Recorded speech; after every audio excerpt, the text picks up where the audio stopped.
Olá pessoal, aqui quem fala é Daniel Oliveira e hoje vamos resolver mais uma questão da Banca BFC com foco no seu concurso dos Correios, tá? Então veja, antes de mais nada, tá? Deixa eu apresentar as principais formas de relevo que existem no planeta Terra. São 4, tá? As principais.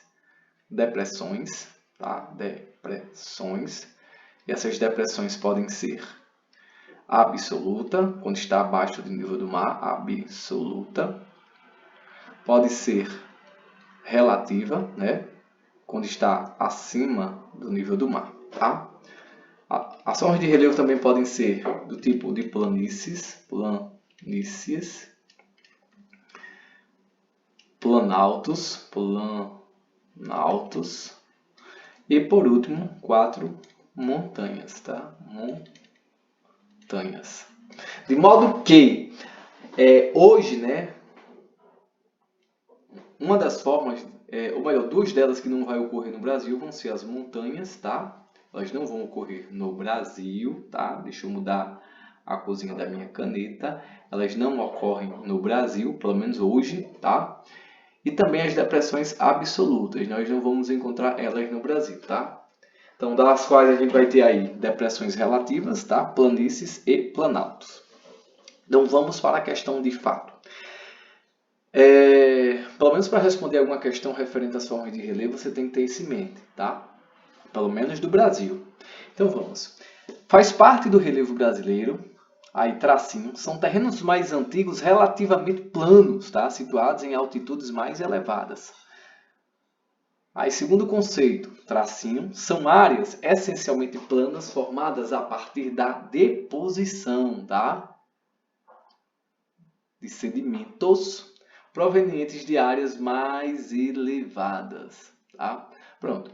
A partir dessa informação eu já sei do que se trata, tá? O segundo conceito ali ele vai tratar sobre sedimento ou sobre planícies, tá? Então, ó, onde não tiver planície aqui eu vou eliminar. Ó. Chapadas não é, depressões não são, tá? Planaltos não são. Então sobrou aí letra D e letra E, tá? Beleza? Planaltos ou planícies, tá?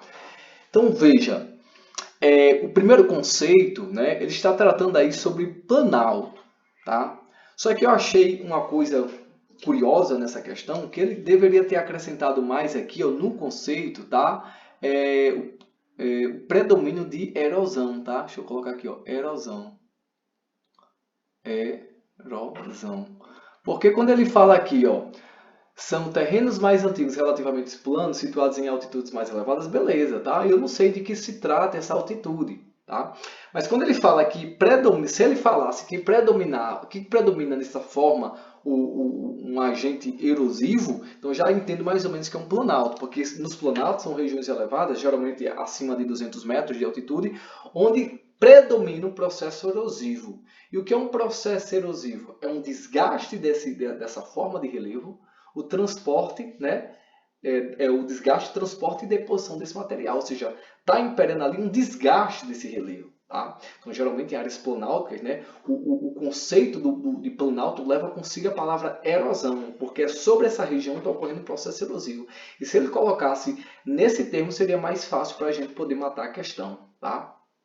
E na erosão, professor, são áreas abaixo de 200 metros em que vai predominar o depósito de sedimentos, ou seja, é mais ou menos assim. Ó. Por exemplo, digamos que eu tenho aqui um planalto, para você entender a lógica, e aqui eu tenho uma planície. Tá?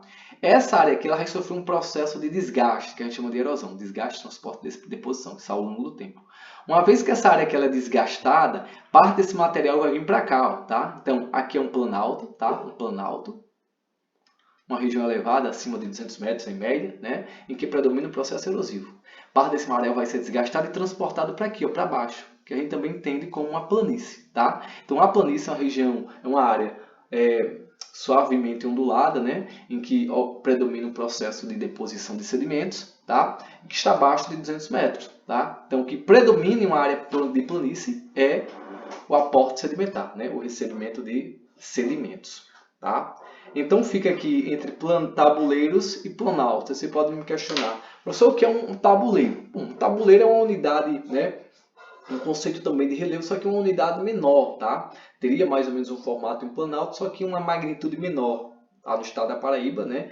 Eu acho que mais ou menos ali na região agrestina, a região agrestina, né, da Paraíba, no Agreste, a gente vai ter uma área ali acho que é mais ou menos ali, né, entre o litoral e o Agreste, uma área de planos chamada de subplanalto costeiro, né? Um subplanalto, né, que podemos dizer assim, mas não é considerado um planalto devido à sua grandeza, né? Que ele não é grande o suficiente para chegar a esse nível, e também por causa também da sua estruturação, tá? Beleza? Então a nossa alternativa aí vai ser a letra E, tá? Ok? Então veja, é uma questão que talvez aparentemente ela pareça ser fácil, mas não é, tá? Porque se o estudante não sabe pelo menos diferenciar tabuleiros de planaltos, ele roda. Lembre-se quando eu falo de formas de relevo, os principais do planeta, eu falo desses 4, né? Que tem uma característica de ser quase que continental ou continental, devido à sua grandeza mesmo, tá? E ele envolve áreas, né, quilométricas, como eu já tinha dito no início da aula, envolvendo estados, cidades, né, ou até países, dependendo do tamanho.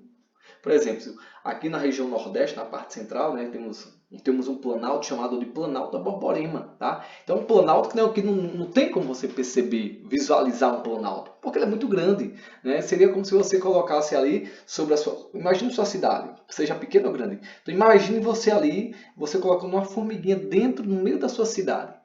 Então imagina agora essa formiguinha tentando visualizar o total do território desse município. Não vai enxergar, ou não vai perceber, porque a formiguinha, comparada ao município, por menor que seja, ele não vai conseguir ter uma noção de grandeza. Tá? Então, mesma coisa é a gente sobre uma unidade dessa, sobre uma unidade de depressão, sobre uma unidade de planície, de planalto e montanhas, tá? Devido à grandeza que são essas formas. Tá? Então, estou ficando por aqui. Revise esses conceitos porque têm sido recorrentes nas provas respondidas, né? A gente já vai na questão acho que 29, tá? Então, fica ligado que isso aí com certeza vai estar na tua prova. Veja que eu já estou resolvendo 30 questões dessa natureza. E a ideia é que se eu conseguir chegar à questão centésima, né? Você vai ver que elas não têm a mesma pegada, né? Você vai ver que as temáticas abordadas nas provas são as mesmas, tá? De modo que eu pego como parâmetro para deduzir mais ou menos o que possa cair ou não na prova dos Correios as 10 últimas provas, porque vai ser mais ou menos o reflexo disso, tá? Ok? Estou ficando por aqui. Se você não é inscrito no meu canal, se inscreve, curte aí, comente e compartilha. Valeu, fui, até a próxima.